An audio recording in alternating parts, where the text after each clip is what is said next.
দর্শক, এই মুহূর্তে বাজছে রাত 9টা 15 এবং আপনারা দেখতে পাচ্ছেন আমরা আপনাদেরকে লাকসাম বাইপাসের চিত্র দেখানোর চেষ্টা করছি।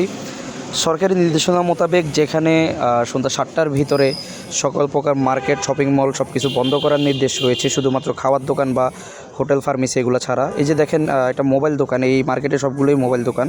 এছাড়া বাইপাসে মোটামুটি দেখলে এমন মনে হয় যে সরকারি কোনো নির্দেশনারই যাতে মনে হয় যে কোনো তোয়াক্কা করা হচ্ছে না। দেখতে পাচ্ছেন বাইপাসে অধিকাংশ দোকানই কিন্তু খোলা রয়েছে, বিশেষ করে মোবাইল দোকানগুলো, যে দোকানগুলোতে মোবাইল বিক্রি করা হয়। এবং এর পাশাপাশি আমরা যদি একটু ভিতরে গিয়ে আপনাদেরকে দেখানোর চেষ্টা করি, দেখতে পাচ্ছেন এই মুহূর্তে আমরা বাইপাস চৌরাস্তার মোড় রয়েছে এবং এখানে যে মোবাইল দোকানগুলো রয়েছে এগুলো সব খোলা।